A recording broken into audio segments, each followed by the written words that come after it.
TVS. இந்த பெயரை கேள்விப்பட்டதும் பலருக்கும் முதலில் நினைவுக்கு வருவது டிவிஎஸ் 50 ஆகத்தான் இருக்கும். இன்று பைக்கிலும் காரிலும் சாலைகளில் சீறி பாய்பவர்களில் 90% பேர் ஆரம்பத்தில் வண்டி ஓட்ட கற்றுக்கொண்டதே இதில்தான். ஆண் பெண் இருபாலரும் ஓட்டிச் செல்ல ஏதுவாக இருந்ததால் விற்பனையில் கொடிகட்டி பறந்தது டிவிஎஸ் 50. இன்றைக்கு ஆண்டுக்கு 20,000 கோடி ரூபாய்க்கு மேல் வியாபாரம் செய்யும் டிவிஎஸ் மோட்டார்ஸின் அடையாளமும் இதுதான். திருநெல்வேலி மாவட்டத்தில் உள்ள நாங்குநேரியில் இருந்து சுமார் 15 கிலோமீட்டர் தொலைவில் இருக்கிற ஒரு சிறிய ஊர் திருக்குறுங்குடி. இந்த ஊரில் 1877ஆம் ஆண்டு பிறந்தார் சுந்தரம். இவரது அப்பாவின் பெயர் வெங்கு ராமசுவாமி. திருக்குறுங்குடி வெங்கு ராமசுவாமி சுந்தரம் என்பதன் சுருக்கமே டிவிஎஸ் நிறுவனம். சுந்தரம் ஐயங்கார் என அழைக்கப்படும் இதன் நிறுவனரின் இளமைக்கால கனவு சுயமாக தொழில் தொடங்க வேண்டும் என்பதே. அப்படி அவர் தொடங்கிய ஒரு நிறுவனம் இன்று பெரும் தொழில் சாம்ராஜ்யமாக மாறியிருக்கிறது. 18ஆம் நூற்றாண்டின் இறுதியில் பிறந்தவரான சுந்தரம் ஐயங்கார் சிறுவனாக இருந்தபோதே படிப்பில் சிறந்து விளங்கினார். திருச்சூரின் அரசு உயர்நிலைப் பள்ளியில் 8 ஆண்டுகளும், திருநெல்வேலி இந்து கல்லூரியிலும் கோயம்புத்தூர் போதனா பயிற்சி கல்லூரியிலும் படித்தார். திருச்சியிலும் தஞ்சையிலும் வங்கி மற்றும் ரயில்வே துறையில் சில ஆண்டுகள் பணியாற்றியதன் மூலம் அவருக்கு கிடைத்த சம்பாத்தியமும் அதிகம். எப்போதும் வணிகத்தின் மீது சுந்தரம் ஐயங்காருக்கு நாட்டம் இருந்ததால் அவர் தனது வேலையை விட்டு தொழில் தொடங்குவதிலேயே ஆர்வமாயிருந்தார். அந்த ஆர்வத்திற்கு செயல் வடிவம் கொடுத்தது திருவல்லிக்கேணி இலக்கிய சங்கத்தில் நடைபெற்ற ஓர் நிகழ்ச்சி. ஒருமுறை பணி நிமித்தமாக சென்னை வந்த சுந்தரம் ஐயங்கார் திருவல்லிக்கேணி இலக்கிய சங்கத்தில் உரையாற்றிய ஆங்கிலேயர் ஒருவரின் பேச்சை கேட்டார். அந்த தன்னம்பிக்கை உரை அவருக்குள் உத்வேகம் கொடுத்தது. இதனால் வேலையை உதறிவிட்டு தொழில் தொடங்குவதில் கவனம் செலுத்தினார். அவர் முன் பல்வேறு வாய்ப்புகள் இருந்தும் அவர் தேர்வு செய்தது ஆட்டோமொபைல் துறையைத்தான். அன்றைய தேதியில் மும்பை, கொல்கத்தா போன்ற பெரிய நகரங்களில் அப்போதுதான் பேருந்து போக்குவரத்து அறிமுகமாகியிருந்தது. ஆனால் தென்னக சாலைகளிலோ மாட்டு வண்டிகளும் குதிரை வண்டிகளும் மட்டுமே ஓடின. ரயில்வே சேவையும் அங்கொன்றும் இங்கொன்றுமாக இருந்ததால் மக்கள் ஒரு இடத்திலிருந்து மற்றொரு இடத்திற்கு செல்ல மிகவும் சிரமப்பட்டனர். இதனால் மோட்டார் வாகனங்கள் தான் பிற்காலத்தில் சாதாரண மனிதனின் வாழ்க்கையை தலைகீழாக மாற்றப் போகிறது என்பதை அன்றே மிகச் சரியாக கணித்தார் சுந்தரம் ஐயங்கார். ஒரு ஊருக்கு பேருந்துகள் வந்து போகின்றன என்றால் அந்த ஊருக்கு வந்து செல்லும் மக்கள் மற்றும் பொருட்களின் போக்குவரத்து அதிகமாக இருக்க வேண்டும். ஆனால் 100 ஆண்டுகளுக்கு முன்பு இருந்த நிலை முற்றிலும் நேரெதிரானது. அப்படி ஒரு சூழலில் தனியார் பேருந்து நிறுவனம் ஒன்றை தொடங்க நிச்சயம் யாராக இருந்தாலும் ஒரு அசாத்திய துணிச்சல் வேண்டும். துணிந்து களத்தில் இறங்கினாலும் தமிழகத்தின் எந்த பகுதியில் தொழில் செய்வது எனும் குழப்பம் சுந்தரம் ஐயங்காருக்கு இருந்தது. காரணம், பெரும்பாலான இடங்களில் ஆங்கிலேயர் ஆட்சி இருந்ததால் சுய தொழிலுக்கு அதிக வரி விதிப்பு இருந்தது. வரும் லாபத்தின் பெரும் பகுதியை ஆங்கிலேயருக்கு வரியாக செலுத்த வேண்டும். அதே நேரம் நாட்டின் ஒரு சில பகுதிகள் மன்னர்களின் கீழ் சமஸ்தானங்களாக இருந்தன. ஆங்கிலேயர்களின் வரி விதிப்பை விட சமஸ்தானங்களில் விதிக்கப்படும் வரி சற்று குறைவுதான். இதனால் 1912ஆம் ஆண்டு அப்போது இருந்த புதுக்கோட்டை மன்னரிடம் அனுமதி வாங்கி தஞ்சாவூர் புதுக்கோட்டை வழித்தடங்களில் பேருந்து சேவையை தொடங்கினார் சுந்தரம் ஐயங்கார். இதுதான் தென்னிந்தியாவின் முதல் பயணிகள் பேருந்து சேவை என்பதும் நினைவு கூறத்தக்கது. ஆயிரக்கணக்கான ஆண்டுகளாக நடந்து தேய்ந்து போயிருந்த தமிழர்களின் கால்களுக்கு ஓய்வு கொடுத்து பேருந்துகளில் பயணிக்க வைத்த பெருமை டிவி சுந்தரம் ஐயங்காரையே சேரும். அப்போதெல்லாம் பேருந்தில் பயணிப்பவர்களிடம் ஆட்களுக்கு தகுந்தாற்போல் பேரம் பேசித்தான் கட்டணம் வசூல் செய்யப்பட்டு வந்தது. அதோடு பேருந்திற்கு தேவையான ஆட்கள் நிறையும் வரை ஒரே இடத்தில் காத்திருப்பார்கள்.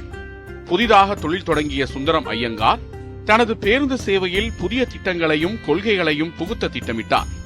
அதன்படி இவ்வளவு தூரத்துக்கு இவ்வளவு கட்டணம் என்றும் பயணிகள் கொடுக்கும் காசுக்கு டிக்கெட் வழங்குவது என்றும் ஒரு ஒழுங்குமுறையை ஏற்படுத்தப்பட்டது. எல்லாவற்றுக்கும் மேலாக பேருந்து எப்போது புறப்பட்டு எந்த நேரத்தில் போய் சேரும் என்பதே தெரியாமல் இருந்ததை மாற்றி குறிப்பிட்ட நேரத்துக்கு இந்த பேருந்து புறப்படும் என்ற நடைமுறையை நாட்டுக்கே அறிமுகப்படுத்தியவரும் சுந்தரம் ஐயங்கார் தான். நேரத்தின்படி பஸ் ஒரு நிமிடம் கூட தாமதமாக செல்லக்கூடாது என்பதற்காக ஒவ்வொரு டிரைவருக்கும் ஒரு வாட்சை தந்தார் அவர். டிவிஎஸ் பேருந்துகள் வருவதையும் போவதையும் வைத்து நேரத்தை துல்லியமாக சொல்கிற அளவுக்கு மக்களும் பழகி போயிருந்தனர் என அப்போது கூறப்பட்டது. ஆனால் டிவிஎஸ் பேருந்துகளின் நேரம் தவறாமைக்கு சோதனையாக இருந்தது மாடுகளும் குதிரைகளும் தான். காரணம், அக்காலத்தில் சாலைகளில் குதிரை வண்டிகளும் மாட்டு வண்டிகளும் மட்டுமே அதிகம் ஓடியதால் சாலைகளில் ஆங்காங்கே அவற்றின் கால்களில் இருந்த லாடங்களும் ஆணிகளும் கழன்று விழுந்திருக்கும். இதனால் பேருந்துகளின் டயர் பஞ்சராகி அடிக்கடி நின்று போவது தொடர்கதையானது. இதற்கு தீர்வு காண முயன்ற சுந்தரம் ஐயங்கார் சுமார் 4 அடி நீளமுள்ள வாகனம் ஒன்றை பேருந்திற்கு முன்பாக பொருத்தினார். பின்னர் அதில் காந்தத்தை கட்டி ஓடவிட்டார். இதனால் சாலையில் கிடந்த அனைத்து லாடங்களும் ஆணிகளும் காந்தத்தில் ஒட்டிக்கொண்டு விட டிவிஎஸ் பேருந்துகள் பஞ்சர் ஆகாமல் ஓடத் தொடங்கின. இப்படியாக அனுபவம் வாயிலாகவே புது புது தொழில்நுட்பங்களையும் கண்டறிய தொடங்கினார் அவர். பேருந்து நிறுவனத்தின் மூலம் நல்ல லாபம் வந்து கொண்டிருந்தாலும் அடுத்த சில ஆண்டுகளில் தொழிலை கைவிட வேண்டிய கட்டாயம் சுந்தரம் ஐயங்காருக்கு ஏற்பட்டது. புதுக்கோட்டை சமஸ்தானத்துடன் செய்து கொண்ட ஒப்பந்தம் காலாவதி ஆனதாலும் அதை மீண்டும் புதுப்பிப்பதில் இருந்த சிக்கலாலும் பேருந்து நிறுவனத்தை கைவிட்டு வேறொரு தொழில் செய்ய முடிவெடுத்தார் அவர். ஆனால் இந்த முறையும் அவர் பார்வை திரும்பியது ஆட்டோமொபைல் துறை பக்கம்தான். 1919 ஆண்டு வாகனங்களுக்கான உதிரி பாகங்கள் மற்றும் துணை பாகங்களை விற்பனை செய்யும் நிறுவனத்தை மதுரையில் தொடங்கினார் சுந்தரம் ஐயங்கார். தவிர பழைய கார்களை சர்வீஸ் செய்யும் சர்வீஸ் ஸ்டேஷன்களும் நிறுவப்பட்டன. சுந்தரம் ஐயங்காருக்கு இருந்த அபார தொழில் திறமையால் அடுத்த 10 ஆண்டுகளில் வாகன உதிரிபாக விற்பனை தொழிலில் உச்சத்தை தொட்டது டிவிஎஸ் நிறுவனம். இதுவரை கிடைத்த அனுபவங்களை கொண்டு புதிய கார்களை விற்பனை செய்யும் ஏஜென்சியை தொடங்கினார் அவர். போர்ட், செவர்லே கார்களுக்கான விற்பனை உரிமையையும் பெற்றார். புதிய கார்களை விற்கும் அவரது தொழிலுக்கு நல்ல வரவேற்பு கிடைத்தது. பணக்காரர்கள் பலரும் சொந்தமாக கார்களை வாங்க ஆரம்பித்தனர். ஆனாலும் இன்னும் அதிகமாக கார்களை விற்பனை செய்ய முடிவு செய்த அவர் அதற்காக தேர்ந்தெடுத்த யுக்தி ஆச்சரியமானது. டிவிஎஸ் ஷோரூமில் இருக்கும் புது காரை எடுத்துக்கொண்டு நேரடியாக செல்வந்தரோ அல்லது ஜமீன்தார்களின் வீட்டுக்கோ போகும்படி அவரது மகன் துரைசாமியிடம் கூறுவாராம் சுந்தரம் ஐயங்கார். பின்னர் டிரைவரையும் காரையும் அவர் வீட்டிலேயே விட்டுவிட்டு அந்த செல்வந்தர் அதுவரை பயணித்து வந்த குதிரை வண்டியை எடுத்துக்கொண்டு கிளம்பி வந்துவிடச் சொல்வாராம். மறுபடியும் ஒரு வாரம் கழித்து அவர்களது வீட்டிற்கு சென்றால் இந்த இடைப்பட்ட நாட்களில் காரில் பயணித்து அதன் சொகுசுக்கு அடிமையாகிவிட்டிருப்பார் அந்த செல்வந்தர். ஊராரையும் மற்ற ஜமீன்தார்களையும் வாய்ப்பிழக்க வேடிக்கை பார்க்க வைக்கும் அந்த காரை திருப்பி தர மனமில்லாமல் தேவையான பணத்தை கொடுத்து காரை வாங்கி விடுவார்கள் அவர்கள்.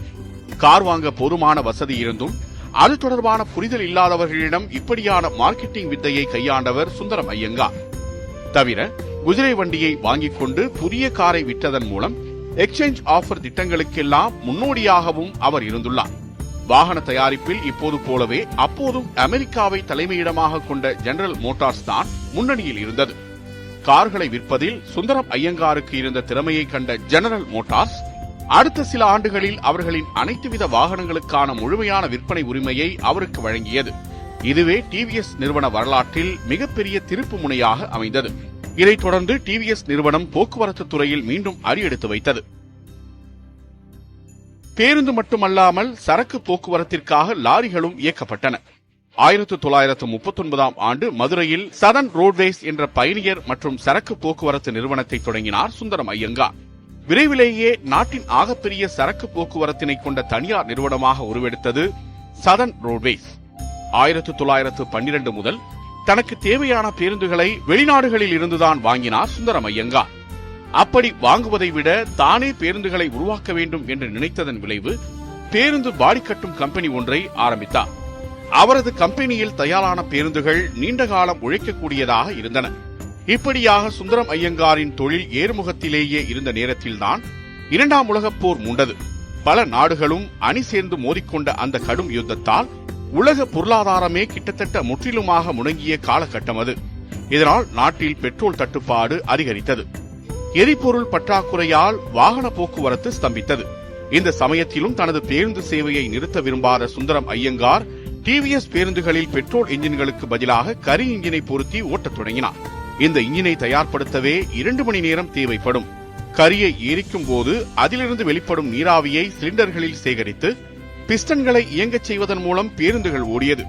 இதற்காக பேருந்து செல்லும் வழியில் பெட்ரோல் பங்குகளைப் போல ஆங்காங்கே கரி நிரப்பும் இடங்களும் நிறுவப்பட்டன.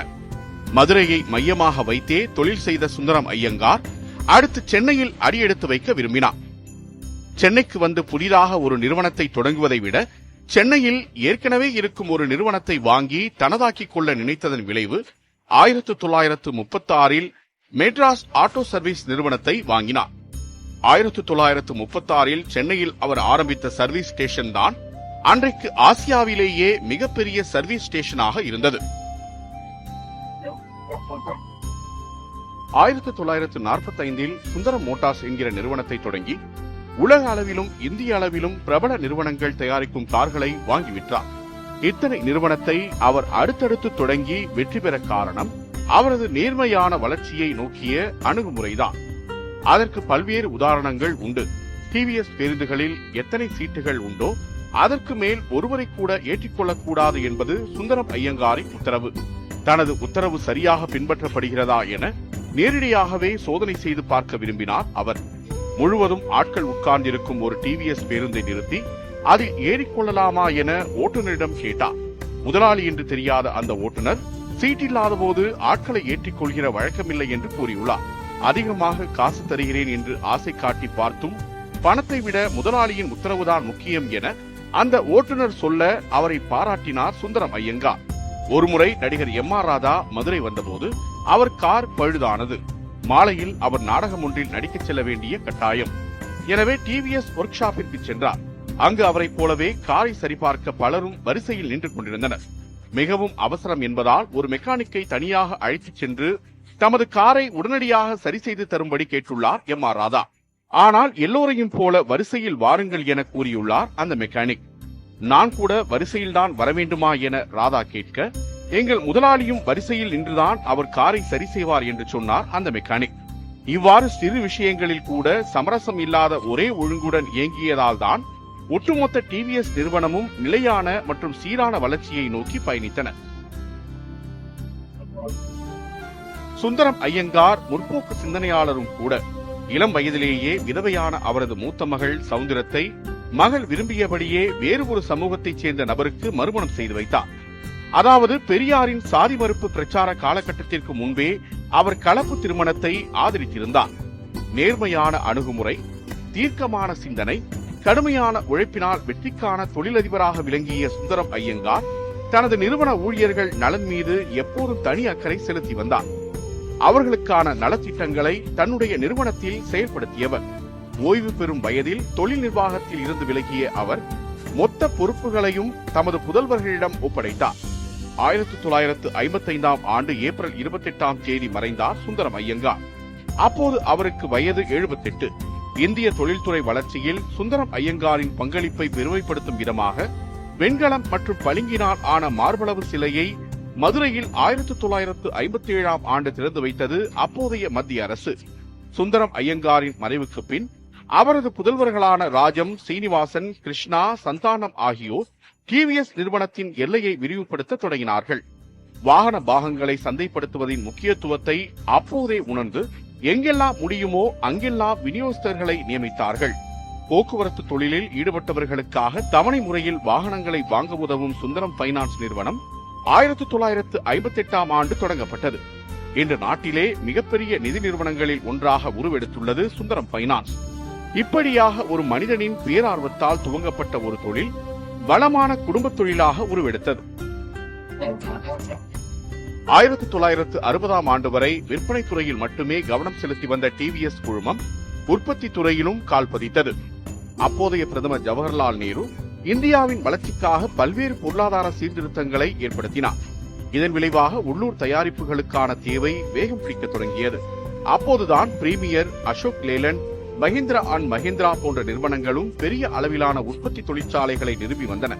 டிவிஎஸ் தன் பங்கிற்கு Brakes India, Wheels India, TVS வாசனர்ஸ், டிவிஎஸ் மோட்டார்ஸ் என சென்னையில் உள்ள அம்பத்தூர் மற்றும் பாடியிலும் ஓசூரிலும் உற்பத்தி தொழிற்சாலைகளை நிறுவியது. இங்கு தயாரிக்கப்படும் பொருட்கள் பல்வேறு நாடுகளுக்கும் ஏற்றுமதியாகின்றன. உலகில் தயாரிக்கப்படும் பெரும்பாலான வாகனங்களில் 1-2 பாகமாவது டிவிஎஸ் நிறுவனத்தை சேர்ந்ததாக இருக்கும் சாத்தியக்கூறுகள் அதிகம். இந்திய சாலைகளில் செல்லும் வாகனங்களில் 35% டிவிஎஸ் நிறுவன உதிரி பாகங்களை கொண்டதாக இருக்கும் என சொல்லப்படுகிறது. அனைத்து நிறுவனங்களும் சந்திக்கும் தடைகளையும் சிக்கல்களையும் டிவிஎஸ் நிறுவனமும் சந்தித்தது. 1970களில் பயணிகள் போக்குவரத்து துறையை கருணாநிதி தலைமையிலான அன்றைய திமுக அரசு நாட்டுடைமையாக்கியது. இதனால் லாபத்தில் இயங்கி வந்த டிவிஎஸ் பேருந்துகள் அனைத்தும் அரசுடைமையானது. இதற்கடுத்தும் பிரச்சனைகள் தொடர்ந்தன. 1977 டிவிஎஸ் நிறுவனத்தின் தொழிலாளர்கள் முதன்முறையாக வேலைநிறுத்த போராட்டத்தில் ஈடுபட்டனர். பேச்சுவார்த்தை மூலம் தொழிலாளர்களின் கோரிக்கைகள் சாமர்த்தியமாக நிறைவேற்றப்பட்டதால் அந்த பிரச்சனை முடிவுக்கு வந்தது. டிவிஎஸ் குடும்பத்தின் 3ஆம் தலைமுறையின் கீழ் நிறுவனம் மேலும் முன்னேற்றம் அடைந்தது. சுரேஷ் கிருஷ்ணா, எஸ் ராம், எஸ் விஜி, வேணு ஸ்ரீனிவாசன், கே மகேஷ், ஆர் தினேஷ் போன்ற நன்கு தெரிந்த சில முகங்கள் 4ஆம் தலைமுறை நிறுவனங்களை நடத்துகின்றன. 1980ஆம் ஆண்டு டிவிஎஸ் குழுமம் வழக்கத்திற்கு மாறாக ஒன்றை செய்தது. நேரடி வாடிக்கையாளர் பிரிவில் முதல் முயற்சியாக டிவிஎஸ் 50 இருசக்கர வாகனத்தை அறிமுகப்படுத்தியது சுந்தரம் கிளேட்டன். எரிபொருள் சிக்கனம் மிக்க இலகுவான இருசக்கர வாகனத்திற்கு அப்போது நாட்டில் அதிக தேவை இருந்தது. டிவிஎஸ் நிறுவனமும் சரியான நேரத்தில் இதனை அறிமுகப்படுத்தியதால் விற்பனையில் சக்கை போடு போட்டது. டிவிஎஸ் 50 அடைந்த வெற்றியால் சுந்தரம் கிளேட்டன் இந்தியாவின் முன்னணி இருசக்கர வாகன உற்பத்தியாளராக உருவெடுத்தது. 90களில் பொருளாதாரம் திறக்கப்பட்டு பன்னாட்டு வாகன உதிரிபாக தயாரிப்பாளர்கள் இந்தியாவுக்கு வர ஆரம்பித்ததும் டிவிஎஸ் போன்ற உள்ளூர் நிறுவனங்களின் கதை முடிந்ததாகத்தான் கருதப்பட்டது. பழமையான குடும்பங்களால் நிர்வகிக்கப்பட்டும் நிறுவனங்கள் இந்த பொருளாதார சீர்திருத்த காலத்தில் தாண்டி வர முடியாது என கருதப்பட்டது. ஆனால் இந்த நிறுவனம் தன்னை புதுப்பித்துக் கொண்டதோடு அல்லாமல் அக்காலம் அளித்த வாய்ப்புகள் அனைத்தையும் முழுமையாக பயன்படுத்திக் கொண்டது. 1990களில் இருந்து 2000 வரை உள்நாட்டு வாகன உற்பத்தி நிறுவனங்கள் பெரும் மாற்றத்தை சந்தித்தன. வெளிநாட்டு நிறுவனங்களின் வருகையால் இங்கு தயாரிக்கப்படும் ட்ரக்குகள், கார்கள், 2 சக்கர வாகனங்களின் எண்ணிக்கை 50 லட்சத்திற்கும் மேலாக அதிகரித்தது. டிவிஎஸ் நிறுவனம் வளர்ச்சிக்கு ஈடு கொடுத்ததோடு மட்டுமல்லாமல் வெளிநாடுகளிலும் தடம் பதித்தது. சுந்தரம் கிளேட்டன் ஜப்பானில் உள்ள சுசுகி நிறுவனத்துடன் ஒப்பந்தம் மேற்கொண்டு டிவிஎஸ் சுசுகி எனும் கூட்டு நிறுவனம் உருவானது. அடுத்த சில மாதங்களில் நாட்டின் முதலாவது 2 ஸ்ட்ரோக் பைக்கான இன்சுசுகி அறிமுகம் செய்யப்பட்டது. இது நாட்டின் இருசக்கர வாகன துறையில் ஒரு புரட்சியையே ஏற்படுத்தியது என்றே கூறலாம். இதன் சைலன்சர்களில் இருந்து வரும் மிரட்டலான சவுண்டுக்கு இன்றளவும் பலரின் விருப்பமான ஒன்றாக இந்த வாகனம் உள்ளது. இதே போன்று ஹோண்டா மோட்டார் நிறுவனம் முஞ்சலின் ஹீரோவும் ஒன்று சேர்ந்து ஹீரோ ஹோண்டா எனும் நிறுவனத்தை ஏற்படுத்தின. அந்நிறுவனம் அறிமுகப்படுத்திய CD100 மற்றும் ஸ்ப்ளெண்டர் பிளஸ் பைக்குகள் 20 ஆண்டுகளுக்கு மேலாக இந்திய சாலைகளை ஆண்டு வந்தன. இதனால் டிவிஎஸ் சுசுகி நிறுவனம் கடும் நெருக்கடிகளை சந்தித்தது. ஆனாலும் அதிலிருந்து மீளுவதற்கான வழியை கண்டுபிடித்து 100cc பைக்குகளில் மாறுபட்ட வடிவங்களை கொண்டு வந்தது. அடுத்ததாக டிவிஎஸ் ஸ்கூட்டி எனும் ஸ்கூட்டர் அறிமுகம் செய்யப்பட்டது. இதுவும் சந்தையில் பெரும் வெற்றியடைந்து நிறுவனத்திற்கு லாபத்தை ஈட்டி தந்தது. 1995ஆம் ஆண்டு வாக்கில் இருசக்கர வாகன தயாரிப்பில் ஹீரோ ஹோண்டாவுக்கு அடுத்தபடியாக நாட்டின் 2வது பெரிய நிறுவனமாக உருவெடுத்தது டிவிஎஸ் சுசுகி. பின்னர் அறிமுகம் செய்யப்பட்ட ஸ்பெக்ட்ரா எனும் 4 ஸ்ட்ரோக் ஸ்கூட்டர் சந்தையில் எந்த சலசலப்பையும் ஏற்படுத்தவில்லை. கூடவே ஹீரோ ஹோண்டாவுடன் சேர்த்து யமஹா, பஜாஜ் போன்ற நிறுவனங்களும் கடும் போட்டியாளர்களாக இருந்தனர். டிவிஎஸ் சுசுகி கூட்டு நிறுவனத்துடனான உறவு 2001ஆம் ஆண்டு முடிவுக்கு வந்தது. இதனால் டிவிஎஸ் சுசுகி டிவிஎஸ் மோட்டார்ஸாக மாற்றமடைந்தது. அந்த ஆண்டு உள்நாட்டிலேயே தயாரிக்கப்பட்ட 110cc பைக்கான விக்டரை அறிமுகம் செய்ததன் மூலம் டிவிஎஸ் மோட்டார்ஸ் மீண்டும் ஒரு திருப்பத்தை நிகழ்த்தியது. அதற்கடுத்ததாக ஸ்டார் சிட்டி, அப்பாச்சி போன்ற மாடல்கள் வெளிவந்த பின்னர் உயர்தர இருசக்கர வாகன உற்பத்தியில் நுழைந்தது. 200cc-க்கும் அதிகமான பல்வேறு மாடல்களை சந்தைகளில் அறிமுகம் செய்து வருகிறது டிவிஎஸ் மோட்டார்ஸ். இன்றைய தேதியில் ஆண்டுக்கு 30 லட்சத்திற்கும் மேற்பட்ட வாகனங்களை டிவிஎஸ் மோட்டார்ஸ் விற்பனை செய்து வருகிறது. அதன் ஆண்டு வர்த்தகம் சுமார் 20,000 கோடிக்கும் மேல் உள்ளது. 6-7 பேர் பணிபுரியும் மளிகை கடையிலேயே தொழிலாளர் பிரச்சனை தலையை பித்துக் கொள்ள வைக்கிறது. அப்படியானால் சுமார் 40,000 பேர் பணிபுரியும் நிறுவனத்தின் சூழல் எப்படி இருக்கும்? தினம் தினம் பிரச்சனையாகத்தானே விழியும் என்று நீங்கள் நினைத்தால் அது தவறு. இதுவரை பெரிய அளவிலான தொழிலாளர் போராட்டம் என எதுவும் டிவிஎஸ் குழுமத்தில் நிகழ்ந்ததில்லை. தொழிலாளர்கள்தான் ஒரு நிறுவனத்தின் ஆன்மா என்பதை அப்போதே உணர்ந்திருந்த சுந்தரம் ஐயங்கார் அவர்களுக்கு தேவையான அனைத்து வசதிகளையும் செய்து கொடுத்தார். அலுவலகத்தில் கேண்டீன் முறையை அறிமுகப்படுத்திய பெருமையும் டிவிஎஸ் நிறுவனத்துக்குத்தான் உண்டு. அத்துடன் குடியிருப்புகள், குழந்தைகளின் கல்விக்கு பள்ளிகள், சிகிச்சை பெறுவதற்கு மருத்துவமனை என்று தொழிலாளர்களின் குடும்பத்துக்கு தேவையான அனைத்து வசதிகளும் டிவிஎஸ் நிறுவனத்தில் செய்து கொடுக்கப்பட்டதால் டிவிஎஸ் நிறுவன தொழிலாளர்களின் வாழ்க்கை தரமும் மேம்பட்டது. இதனாலேயே தாத்தா, அப்பா, பேரன், கொள்ளுப்பேரன் என்று 4 தலைமுறையாக தொடர்ந்து இதே நிறுவனத்தில் வேலை பார்த்து வருகிற பல குடும்பங்களும் உண்டு. இது நம் நிறுவனம், இதை முன்னேற்ற வேண்டியது நம் கடமை என்னும் உணர்வு முதலாளிக்கு ஏற்படுவது வியப்பானதல்ல. ஆனால் அதே எண்ணம் அது கீழ்மட்டத்தில் இருக்கும் தொழிலாளிக்கும் ஏற்பட வேண்டும். அதில்தான் அந்த நிறுவனத்தின் வெற்றியே அடங்கியிருக்கிறது. அந்த எண்ணத்தை தொழிலாளர்களுக்கு ஏற்படுத்தியதுதான் டிவிஎஸ் நிறுவனத்தின் வெற்றிக்கு அடித்தளம். 100 ஆண்டுகளுக்கு முன்பு புதுமையான தொலைநோக்கு சிந்தனை, கடின உழைப்பு மற்றும் உறுதியுடன் சுந்தரம் ஐயங்கார் தொடங்கிய டிவிஎஸ் நிறுவனம் இன்றைக்கு பல நிறுவனங்களாக ஆலமரம் போல் கிளை பரப்பி தமிழக தொழில்துறையின் அடையாளமாக திகழ்ந்து வருகிறது.